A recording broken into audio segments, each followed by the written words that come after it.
Hello everyone, आप सभी का स्वागत है Bhuvan service centre official YouTube channel पर।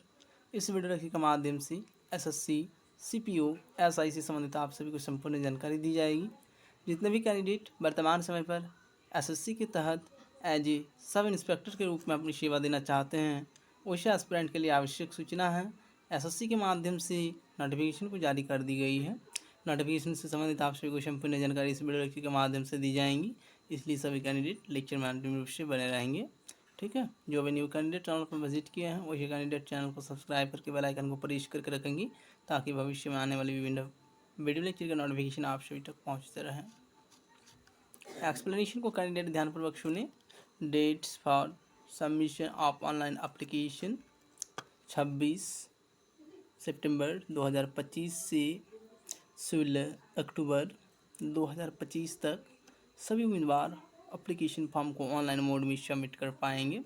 Last date and time for receipt of online application 16 अक्टूबर 2025। ठीक है। Last date and time for online fee payment 17 अक्टूबर 2025। Date of window for application form correction and online payment of correction charges 24 अक्टूबर 2025 से 26 अक्टूबर 2025 तक। ठीक है। Schedule of computer based examination नवंबर से दिसंबर यहाँ पर मेंशन किया गया है। ठीक है। एक टेंटेटिव डेट मेंशन किया गया है। इसी 2 माह के अंतराल में ही आप सभी की एग्जामिनेशन कंडक्ट की जाएगी एसएससी के माध्यम से। ठीक है। और क्या इम्पोर्टेंट पॉइंट है, उन सभी पॉइंट को ध्यानपूर्वक सुनने का लिए। सब इंस्पेक्टर जीडी इन सीएपीएफ। ठीक है। पे लेवल 6 के आधार पर एस्पिरेंट को सैलरी प्रोवाइड की जाएगी। Next, sub inspector executive male and female in Delhi police. ठीक है, पे लेवल 6 के आधार पर सैलरी प्रोवाइड की जाएगी। यहाँ पर sub inspector Delhi police mail के लिए वैकेंसीज की डिटेल इंफॉर्मेशन है कैटेगरी वाइज, एस्पिरेंट देख सकते हैं। नीचे देखें फीमेल के लिए कैटेगरी वाइज वैकेंसीज की डिटेल इंफॉर्मेशन प्रोवाइड की गई है। नेक्स्ट है सब इंस्पेक्टर जीडी इन सीएपीएफ। ठीक है, यहाँ पर भी CRPF, BSF, ITBP, CISF, SSB सभी फोर्स के आधार पर यहाँ पर कैटेगरी वाइज वैकेंसीज की डिटेल इंफॉर्मेशन मेंशन किया गया है। तो जो भी कैंडिडेट जिस किसी भी पोस्ट में इंटरेस्टेड हैं, निश्चित रूप से आप सभी आवेदन दें और हमारे राष्ट्र सेवा में अपनी योगदान दें। ठीक है। नेक्स्ट और क्या चीज़ें मेंशन है, उन सभी पॉइंट को समझने की आवश्यकता है। कैंडिडेट भारत का निवासी होनी चाहिए। A candidate must be either a citizen of India or a subject of Nepal और a subject of भूटान। इन सभी देश से संबंधित कैंडिडेट हैं, इसमें अपीयर हो सकते हैं। ठीक है। एज लिमिट 1 अगस्त 2025 के आधार पर गणना की जाएंगी। ठीक है। यहाँ पर देखें कैटेगरी वाइज रिजर्वेशन मेंशन किया गया है। एज में SC ST के लिए 5 साल, OBC के लिए 3 साल, और जो भी एक्स सर्विसमैन हैं वो ऐसे कैंडिडेट को 3 साल पर मेंशन किया गया है। ठीक है। क्या मेंशन किया गया उस पॉइंट को भी समझने की आवश्यकता है। 3 years after deduction of the military service. ठीक है, rendered from the actual age on the closing date for receipt of online application। ठीक है। और क्या इम्पोर्टेंट पॉइंट हैं, उन सभी पॉइंट को देखें। इस एग्जामिनेशन को एसएससी द्वारा कंडक्ट की जाएगी।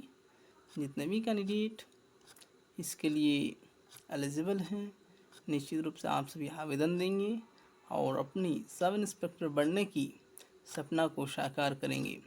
एजुकेशन क्वालिफिकेशन क्या मेंशन किया गया है, देखें कैंडिडेट। ठीक है। Essential education qualification as on closing date for receipt of online applications. Education qualification for all post is bachelor degree from a recognized university or equivalent. The candidates who have appear in their bachelor degree or equivalent examination can also apply.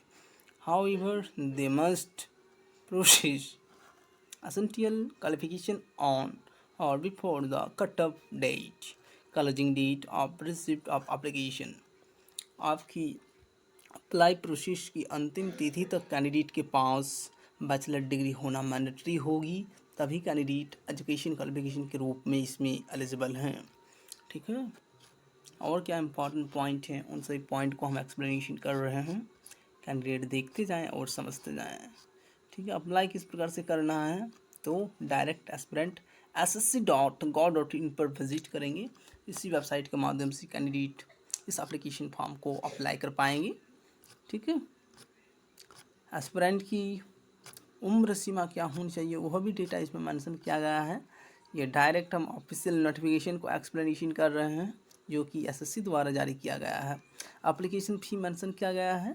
ठीक है, 100 rupees. और जो भी candidate, ठीक है, schedule caste से belong करते हैं यानी SC ST जो भी हैं, वैसे कैंडिडेट को क्या करना है वो भी देखने की आवश्यकता है। यहाँ पर एक पॉइंट मेंशन किया गया है। ठीक है, और क्या इम्पोर्टेंट पॉइंट है, जनरली 100 रुपया इसमें फ़ी है। ठीक है, और आगे इम्पोर्टेंट पॉइंट को समझने की आवश्यकता है। यहाँ पर देखिए एग्जामिनेशन सेंटर एंड एग्जामिनेशन जहाँ पर आप सभी की होगी वहाँ की कोड क्या है और किस रीजन के अंतर्गत आता है, उसका पूरा एड्रेस। ठीक है, सभी चीज़ें यहाँ पर मेंशन किया गया है। कोई भी पॉइंट पर अगर एस्पिरेंट की डाउट उत्पन्न होती है तो एस्पिरेंट लेक्चर के कमेंट बॉक्स में कमेंट करेंगे, आप सभी को संपूर्ण जानकारी दी जाएगी ताकि कोई भी कैंडिडेट वंचित ना हो और अधिक से अधिक कैंडिडेट इसमें अपीयर हो सकें और एक पोस्ट को हासिल कर सकें। स्कीम ऑफ एग्जामिनेशन, ठीक है, आप सभी की एग्जामिनेशन की ये एग्जामिनेशन पैटर्न है। ठीक है, इसी पैटर्न पर आधारित आप सभी की एग्जामिनेशन होंगी। ठीक है, क्या क्या पूछा जाएगा, general intelligence and reasoning, general knowledge and general awareness, quantitative aptitude, English comprehension. Second paper जो है आप सभी का इंग्लिश लैंग्वेज एंड कम्प्रीहेंसन। ठीक है, और क्या इम्पोर्टेंट पॉइंट है उसको देखते जाएं कैंडिडेट, ताकि आप सभी को एक इसकी आधारशिला पता चलें और उसी डायरेक्शन पर चलते हुए कैंडिडेट अपना पद को हासिल कर सकें। ठीक है, जो भी कैंडिडेट अपीयर होंगे आप सभी के लिए यहाँ पर फिजिकल क्या चाहिए होगी वह भी पॉइंट मेंशन किया गया है। ठीक है, देख सकते हैं एस्पिरेंट फिजिकल एलिजिबिलिटी क्राइटेरिया के तौर पर क्या चीज़ें मेंशन किया गया है। ठीक है, और क्या चीज़ें इम्पॉर्टेंट हैं, आई कितना होनी चाहिए, मेडिकल एग्जामिनेशन से संबंधित यहाँ पर डेटा इंक्लूड है। कोई भी पॉइंट पर अगर एस्पिरेंट की दुविधा उत्पन्न होती है तो एस्पिरेंट डायरेक्ट हमसे संपर्क करें, कमेंट बॉक्स के माध्यम से आप सभी को सॉल्यूशन प्रोवाइड किया जाएगा। ठीक है, कोई भी कैंडिडेट दुविधा में ना रहें, पहले सभी चीज़ों को समझें, उसके बाद ही अपना एप्लीकेशन फॉर्म को सबमिट करेंगे, क्योंकि गलती करने पर आप सभी को फिर मॉडिफिकेशन चार्ज भी पे करना होगा। इसलिए सावधानी बरतें और एक ही बार में अच्छी तरह से समझते हुए कैंडिडेट अपना एप्लीकेशन फॉर्म को सबमिट करेंगे ताकि आप सभी को मॉडिफिकेशन चार्ज पे करना ना पड़े। ठीक है, तो एस्पिरेंट जनरली ये ग्रेजुएशन लेवल का एग्जामिनेशन है, तो एज क्राइटेरिया एस्पिरेंट की कम से कम कितना होनी चाहिए, 21 ईयर होना ही चाहिए, तभी एस्पिरेंट इसमें अपीयर हो पाएंगे, अन्यथा की स्थिति में कैंडिडेट अपीयर नहीं हो पाएंगे। और एक ये भी बात है कि कैंडिडेट, ठीक है, जो भी ग्रेजुएशन पास आउट होते हैं, पास आउट होते होते एस्पिरेंट की उम्र सीमा 21 साल हो ही जाता है। ठीक है, तो ये रही इंफॉर्मेशन नोटिफिकेशन से संबंधित।